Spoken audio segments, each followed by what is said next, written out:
On January 30th, 2026, two things happened at almost exactly the same time. Gold had its worst crash in 45 years. 21% wiped out. Silver lost 41%. You already know about that crash. But while every headline on the planet was screaming about the crash, something else happened that almost nobody noticed. The United States Department of Justice quietly uploaded 3 million pages of Jeffrey Epstein's files to the internet. Buried inside those files, in a dataset labeled number 9, on a page most people will never find, was one email sent to Jeffrey Epstein on June 18, 2011. Subject line, the European Union Times. And the content of that email is about Fort Knox, about America's gold, about whether it is still there. I need you to understand why this matters. Because the email itself is not the story. The email is the door. What is behind that door, the exposed audit trail, the broken promises, the silence from the most powerful people on earth, that is the story. And by the end of this video, you are going to see exactly how that story leads to a $10,000 gold price. But I have to warn you, once you see what I am about to show you, you cannot unsee it, and you will never look at your gold the same way again. Welcome to the hidden economy. If this is your first time here, this is where I break down what mainstream financial media will not show you. Subscribe. It is free, and it helps this channel keep doing real research like this. If you watched my last video on China's 7-piece strategy to exit the dollar, everything I'm about to show you connects directly to that. The puzzle pieces are fitting together faster than I expected. Let us start with the email. It comes from a PDF document hosted on the U.S. Department of Justice website. You can find it yourself on the Justice Department's Epstein page, where they've published multiple document sets. This is not a rumor. This is not a screenshot someone made up on social media. This is a verified government document sitting on a .gov website right now. Anyone can go look at it. Here's what it says. The email was sent on June 18th, 2011 at 2:51 p.m. The sender's name is blacked out, redacted. We do not know who sent it. The recipient is Jeffrey Epstein at an email address, gvacation@gmail.com. The subject line says, the European Union Times. At the bottom, it says, sent from my iPad. The email forwards an article. And the headline of that article is this: Russia says IMF chief jailed for discovering all U.S. gold is gone. Now stop. I know what you're thinking. But before you react to that headline, I need you to hear something critical. Because this is where almost everyone covering this story is getting it dangerously wrong, and I refuse to be one of them. The article in that email was not written by a credible journalist. It was written by someone who goes by the name Saoirse Fall. This person now publishes on a website called whatdoesitmean.com. Fact-checkers have rated this source as far-right conspiracy pseudoscience with low credibility. Business Insider called the claims in this article complete nonsense. CNBC called it a single unverified report. I'm telling you this up front. I'm not going to sit here and present a conspiracy article as confirmed fact. That is not what this channel does. Here is what the article claims. It says that Russia's security service prepared a secret report saying that Dominique Strauss-Kahn, who was the head of the International Monetary Fund, the IMF, was arrested for sex crimes because he discovered that all the gold at Fort Knox was missing. It claims the CIA secretly gave him evidence. It claims China received thousands of tungsten-filled fake gold bars from Fort Knox back in 2009. Tungsten is a metal that weighs almost exactly the same as gold. If you coat a tungsten bar in a thin layer of real gold, it looks identical, feels identical, and weighs identical. The only way to tell the difference is to drill into it or scan it. It is the perfect material to fake a gold bar. None of that has been independently verified. No Russian report has surfaced. No CIA leak has been confirmed. No government has acknowledged receiving fake gold. Those are the facts. So why am I making a video about this? Because underneath the conspiracy, there are real events that actually happened. Verified, documented, on the public record. And those real events are terrifying enough without any embellishment. The conspiracy article got the explanation wrong, but the questions it accidentally stumbled onto, those questions are very real, and nobody in power wants to answer them. In fact, the people who promised to answer them are now pretending they never asked. Let me separate the fact from the fiction for you, piece by piece. And I want you to watch how the verified facts alone, without any conspiracy, tell a story that is worse than the article. The article mentions a man named Dominique Strauss-Kahn. Most people have never heard that name. But what happened to this man is one of the strangest things I have ever researched. He was the managing director of the International Monetary Fund. Think of the IMF as the organization that oversees the entire global financial system. The man who runs it knows where every major country's money is. He knows where the gold is. He knows where the debt is. He sees everything. On May 14th, 2011, this man was arrested at JFK Airport in New York, pulled off a plane, accused of sexually assaulting a hotel maid at the Sofitel Hotel, front page news in every country on earth. His career was destroyed overnight. His campaign for the French presidency was over before it started. Now here is what most people do not know, and this is where it starts to get uncomfortable. The criminal charges against Strauss-Kahn were dropped, completely, in August 2011. The accuser's credibility collapsed during the investigation. Strauss-Kahn settled a civil suit the next year. In 2015, a French court acquitted him of separate charges. So the most powerful financial official on the planet was publicly destroyed, removed from his position, and then the case fell apart. Just like that. Vladimir Putin publicly questioned whether the arrest was a setup. 57% of French citizens suspected a conspiracy immediately after the arrest. A journalist named Edward J. Epstein, no relation to Jeffrey Epstein, investigated the case in detail and wrote that the circumstances suggested a possible political setup. And here is a detail that almost nobody talks about. 3 days after Strauss-Kahn was arrested, another powerful man was charged with the exact same crime. An Egyptian banker named Mahmoud Abdel Salam Omar, 74 years old, was accused of sexually assaulting a maid at a different New York hotel. Same city, same type of crime, same week. Two powerful men connected to international finance, both accused by hotel workers within days of each other. Both cases eventually fell apart. Coincidence? Maybe. But when the head of the IMF and a senior international banker both get taken down in the same week, in the same city, with the same type of accusation, and both cases collapse, you do not need a conspiracy theory to find that unusual. Did Strauss-Kahn discover something about Fort Knox? There is no confirmed evidence of that. But was one of the most powerful financial officials on Earth removed from power under circumstances that were later legally discredited? That is a documented fact, and that fact alone should make you pay very close attention to what I'm about to show you next. Fort Knox. Here is what we know for certain. The United States Bullion Depository at Fort Knox, Kentucky, was built in 1937. The vault door weighs over 20 tons. It is blast-proof. No single person alive has the full combination to open it. Multiple people must enter separate parts of the code at the same time. Inside that vault sit 147.3 million troy ounces of gold, 4,580 metric tons, stacked inside 13 sealed compartments. At today's prices, that gold is worth over $800 billion. It is the largest single stash of gold anywhere on Earth. At least, it is supposed to be. Fort Knox does not offer tours. Its website says visitors are not allowed. Senator Mike Lee has said he's been repeatedly denied entry despite having access to military bases across the country. A United States senator cannot get inside. Now, here's the number I need you to sit with. The last full comprehensive audit of that gold happened in 1953. 73 years ago. Let that sink in for a second. Your government asks you to file your taxes every single year. They audit businesses, they audit individuals, they audit charities, they audit everything. But the largest gold reserve in human history has not had a full independent public audit in 73 years. In 1974, a small group of congressmen and journalists were allowed to tour a portion of the vault. They saw gold bars, but they did not conduct a full count. They did not test any bars. They looked at some gold and left. That was 52 years ago. In 2017, Treasury Secretary Steve Mnuchin visited Fort Knox, the first Treasury Secretary to step foot inside since 1948.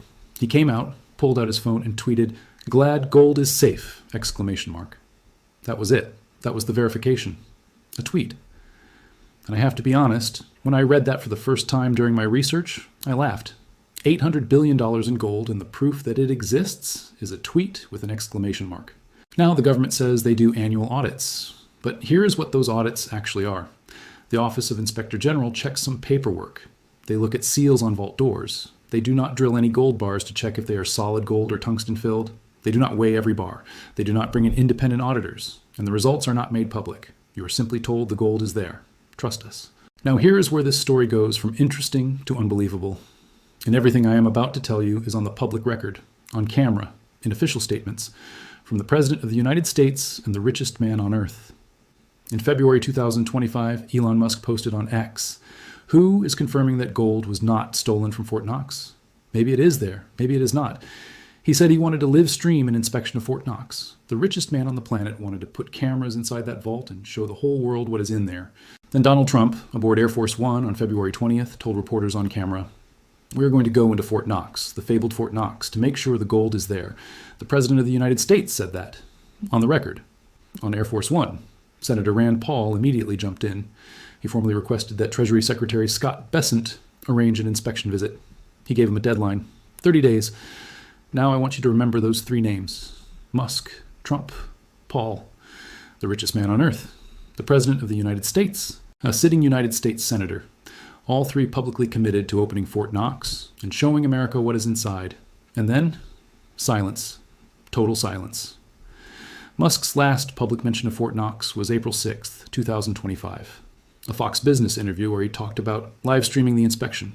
After that, he never brought it up again. Not once. Trump never mentioned it again. The Washington Times reported in May that Trump had developed a new perspective, whatever that means. I have thought about this a lot. This is a man who does not go quiet on things. He talks about everything. He doubles down on everything. The one thing he went completely silent on is Fort Knox. That pattern alone, in my opinion, is more significant than any email. Rand Paul's 30-day deadline came and went. 60 days passed. 90 days. 100 days. The Treasury never responded. Not a single word. A sitting United States Senator asked the Treasury Secretary to arrange a visit to verify America's gold reserves, and the Treasury simply ignored him for over 100 days. A retired Treasury Inspector General named Eric Thorson, one of the few people alive who has personally been inside that vault, told reporters something remarkable. If Trump really believed that the gold was gone, he would be down there in a second. He knows damn well it is there, so he would look stupid coming out and saying, "Yeah, I guess I was wrong, it is all there. So the best way to do this is to just drop it." That is one explanation. The gold is there, everybody knows it, and proving it would just be embarrassing. But there is another explanation, and it is the one that keeps gold investors up at night. What if they went silent, not because they know the gold is there, but because they found out some of it is not?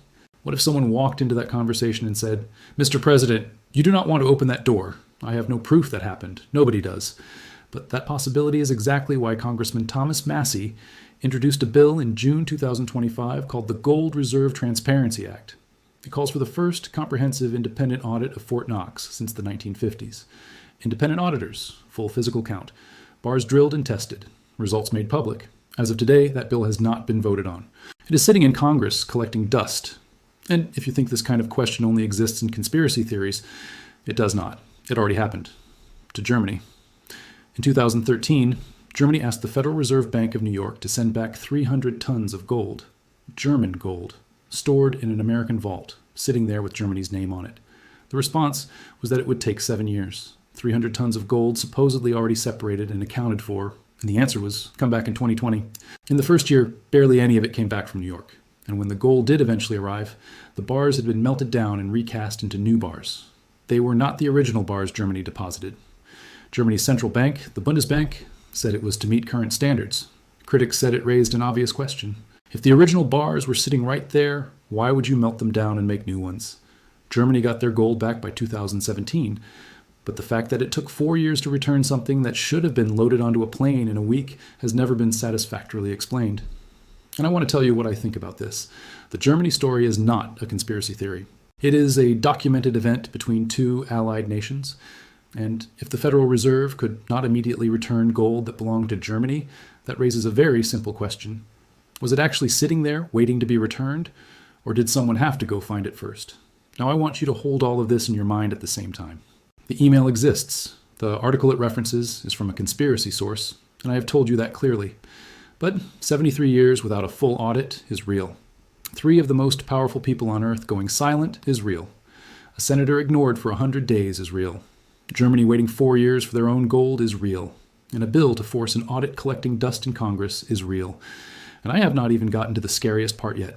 There is a number, a single number, that shows you why the U.S. government might actually need gold to hit $10,000. And there is a pattern in gold's history that will make the crash on January 30th look very different from what you think it was. Both are coming. Stay with me. So where does gold go from here? Let me show you why everything I just laid out points to $10,000. The first thing you need to understand is what this email is doing to the demand side of gold right now. Millions of people who never thought about Fort Knox in their lives are now searching for it. They're finding the 73-year gap. They're finding the silence. They're finding Germany. And every single one of them is a potential new gold buyer. Not because they are conspiracy theorists, but because once you see that nobody can prove the gold is there, you start wanting to hold your own. That is not paranoia. That is common sense. And that wave of new awareness is just getting started. Now let me show you the number that, in my opinion, is the most dangerous piece of this entire puzzle. Forget the conspiracy, forget the email. This one number alone can take gold to $10,000. And the scary part is the government might actually want it to. The United States government officially values its gold at $42.22 per ounce. That price was set in 1973. 53 years ago, gold today trades above $5,000.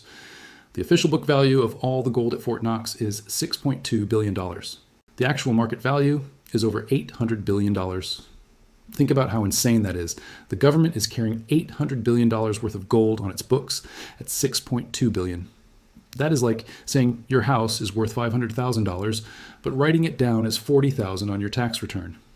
If the government revalued that gold to market price, it would add roughly $794 billion to the Treasury's balance sheet overnight, without raising a single tax, without cutting a single program. Some analysts believe this revaluation is inevitable because the U.S. national debt just crossed $38 trillion and they desperately need ways to make the numbers work. And here is the part that should make you sit up. If the government needs gold to be worth more to fix their balance sheet, they have zero incentive to keep the price down. At $10,000 per ounce, the U.S. gold reserve would be worth over $1.6 trillion. That is not conspiracy. That is a calculator. And then there is the force that I personally think matters more than anything else in this story: China. Because while Americans are debating whether Fort Knox is full, China has already made its decision. They are acting like the answer is no. China has been dumping U.S. Treasury bonds for over a decade. $634 billion pulled out. At the same time, they bought gold for 14 straight months. Not one month skipped. They built their own payment system called CIPS, now live in 124 countries with nearly 5,000 banks connected. They restricted silver exports on January 1st, controlling 60 to 70% of global supply. Now add the Fort Knox question to that picture. If there is even a 1% chance that some of America's gold is compromised, what does that do to every country holding US dollars? It makes them do exactly what China is already doing. Move out of paper. Move into physical. Trust nothing you cannot hold in your own vault. China's gold reserves are only 8.5% of their total reserves. America's are 66%. If China wants to reach even half of America's level, they need thousands of more tons, at any price. And they are buying, every single month, without stopping. And here is a detail that connects directly to the Epstein email. The conspiracy article alleged China received fake gold bars from Fort Knox in 2009. That specific claim is unverified. But what is verified is that starting in 2023, China began the most aggressive physical gold buying program in its history. If you got burned by fake gold, would you not spend the next decade buying verified physical gold as fast as possible? I am not saying that is what happened. I am saying the behavior fits. And in my opinion, what China is doing with gold right now is the single biggest signal in the entire precious metals market. Bigger than the email, bigger than the silence. Countries do not lie. Their money moves tell you the truth. And by the way, China is not the only one who sees where this is going. Because what the biggest banks on Wall Street did in response to the crash is the part that personally convinced me gold is going much higher. Let me show you. After the worst single-day gold crash in 45 years, you would expect at least one major bank to say gold is done, that it peaked, that the bubble finally popped. Not a single one did, not one. JP Morgan did not just maintain their target. They raised it to $6,300 after the crash, not before. After. Their analysts watched gold lose 21% in a single day, and their response was to tell their clients to buy more. Yardeni Research is calling for 10,000 by 2030. These are not Reddit posts. These are institutions that move billions of dollars. They have the best data, the biggest research teams, the most information on the planet, and every single one of them looked at the worst crash of our lifetimes and said, gold is going higher. Ask yourself what they know that you do not. Now put all of this together. Millions of new people discovering the Fort Knox question, a revaluation that the government might actually need. China buying thousands of tons with no intention of stopping, and every major bank on earth saying the price is going up. These are not separate stories, they are one story, and the Epstein email did not create any of them. They were all in motion before anyone found that email. The email just put a spotlight on the one question that ties everything together. If the gold is there, prove it. Open the vault. Show the world. End every conspiracy in one afternoon, one live stream, one camera. Walk in, count the bars, drill a few, publish the results. They will not do it. And every single day they refuse, gold goes higher. Now I owe you honesty. Because I think you deserve it. The Epstein email does not prove Fort Knox is empty. The article it references is from a discredited source. I have told you that clearly. I'm not sitting here telling you America's gold is gone. I have no evidence of that, and neither does anyone who is being honest with you. What I am telling you is that the questions are real, and the silence is real. And the gold market's response to all of it is very real. The email is not the evidence. The email is the match. The fuel was already there. Decades of it, stacked up in unpassed audit bills and ignored Senate requests and broken presidential promises and a financial system that books its gold at $42 in a $5,000 world. I believe gold is going significantly higher from here, not because of one email in Jeffrey Epstein's inbox, but because of everything that email accidentally exposed. The 73-year gap, the 3 men who promised to open the vault and went silent, the country that waited 4 years to get its own gold back, the math that demands revaluation, the central banks that will not stop buying, and the one question that the most powerful government on earth refuses to answer. Here's the thing that stays with me after weeks of research on this. It would be so easy to kill this story. One audit, one day, bring in cameras, bring in independent auditors, count the bars, drill 10 of them, show the test results, publish a full report. It would cost less than what the government spends in 30 seconds. And it would end every conspiracy theory about Fort Knox permanently. I keep coming back to that. If the answer is good, why would you not want to give it? The fact that they refused, the fact that 3 of the most powerful people on earth promised to do it and then went silent, that tells you something. I do not know exactly what it tells you, but it tells you something. If the gold is there, open the door. They will not. And that, more than any email, is why gold is going to $10,000.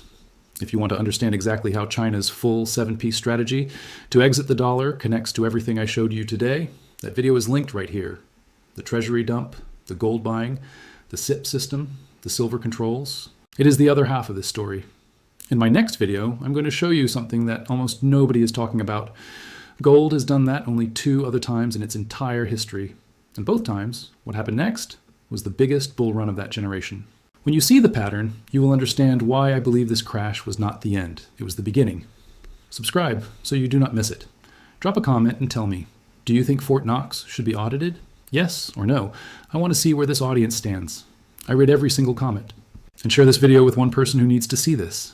Most people will never find these documents on their own. That is why this channel exists. I will see you in the next one.